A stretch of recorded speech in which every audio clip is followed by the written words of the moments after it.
Bismillahirrahmanirrahim. Assalamualaikum warahmatullahi wabarakatuh. Perkenalkan, saya Abdullah bin Said selaku moderator dari kelompok 2. Adapun anggota saya, yang pertama ada saudari Arni binti Udin, yang kedua saudari Joyce Aprilia, yang ketiga saudari Preniansia Tangguh, dan yang keempat saudari Rizka Auliani. Baik, izinkan kami untuk memaparkan presentasi dari kelompok kami yang berjudul Peran Budaya dalam Manajemen Strategi. Langsung saja saya persilahkan kepada saudari kita untuk memaparkan materinya. Membangun budaya organisasi. Budaya organisasi didefinisikan sebagai nilai-nilai yang menjadi pegangan sumber daya manusia dalam menjalankan kewajibannya dan juga perilakunya di dalam organisasi. Dengan kata lain, budaya perusahaan adalah bagaimana segala sesuatu yang dilakukan di perusahaan yang tidak mungkin tidak secara tertulis ada, tetapi akan tampak dalam interaksinya. Tentu yang diinginkan adalah budaya perusahaan yang sudah baik dan direncanakan agar sesuai dengan visi, misi, dan strategi. Adapun beberapa karakteristik dari budaya perusahaan yaitu kepemimpinan, inovasi, inisiatif individual, toleransi terhadap risiko, pengarahan, integrasi, dukungan manajemen, pengawasan, identitas, sistem penghargaan, toleransi terhadap konflik, dan pola komunikasi.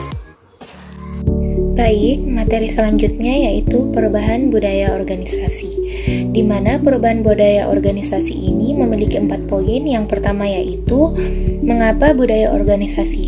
Terdapat pemicu utama mengapa budaya organisasi tersebut berubah, yaitu ada faktor internal dan faktor eksternal.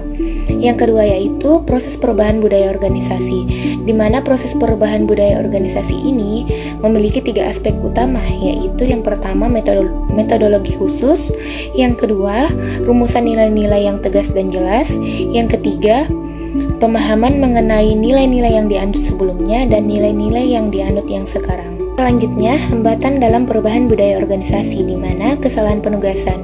Kesalahan penugasan ini dilakukan oleh anggota-anggota organisasi yang tidak konsentrasi terhadap penugasan yang telah diberikan. Adapun kesulitan yang dialami, terlalu cepat berpuas diri, kebangkrutan, fragmentasi organisasi, dan lain-lain.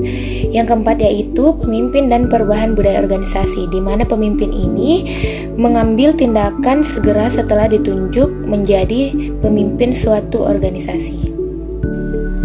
Budaya dan kinerja organisasi. Ada 5 budaya dan kinerja organisasi. Yang pertama yaitu budaya yang kuat. Budaya yang kuat menciptakan tingkat motivasi yang luar biasa, nilai-nilai bersama serta perilaku yang disepakati dapat membuat orang merasa nyaman untuk bekerja dalam sebuah perusahaan, yang selanjutnya akan meningkatkan komitmen serta loyalitas karyawan sehingga mereka akan bekerja keras untuk menghasilkan kinerja yang lebih baik.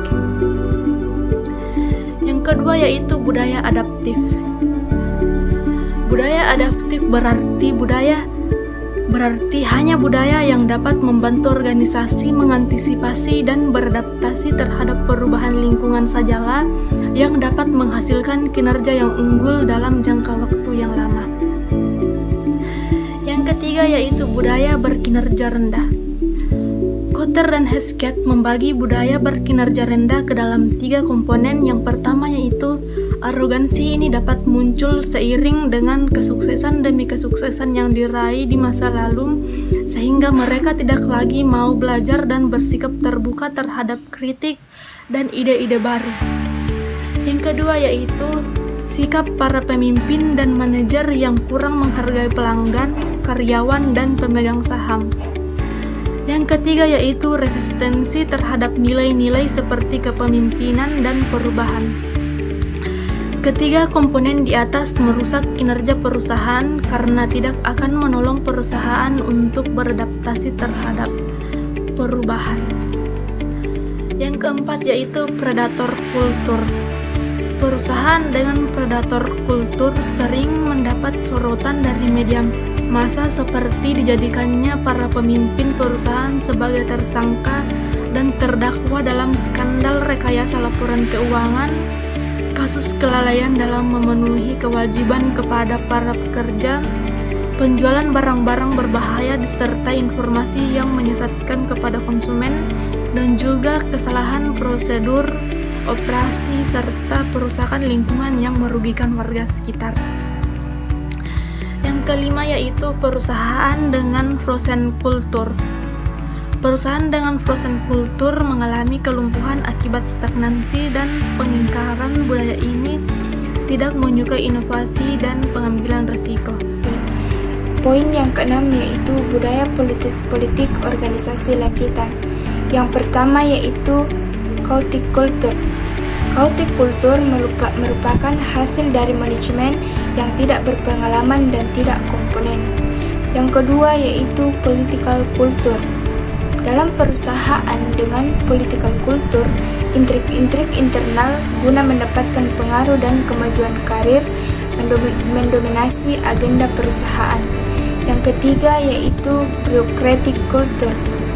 Bureaucratic culture adalah perusahaan yang memasuki tahap kedewasaan dan memiliki misi dan rencana bisnis yang formal dan tersusun dengan baik. Yang keempat yaitu service culture. Perusahaan dengan service culture berfokus pada usaha-usaha untuk lebih dari sekedar memenuhi kebutuhan pelanggannya guna mencapai tujuan bisnis yang ditetapkan. Yang kelima yaitu New Age Business Culture. Dalam perusahaan dengan New Age Culture, upacara, ritual, aturan, praktek-praktek dan kebijakan bersifat informal atau berada dalam tahap perkembangan, sementara perkembangan mitos-mitos menjadi penting pada saat karyawan membuat terobosan penting. Terima kasih.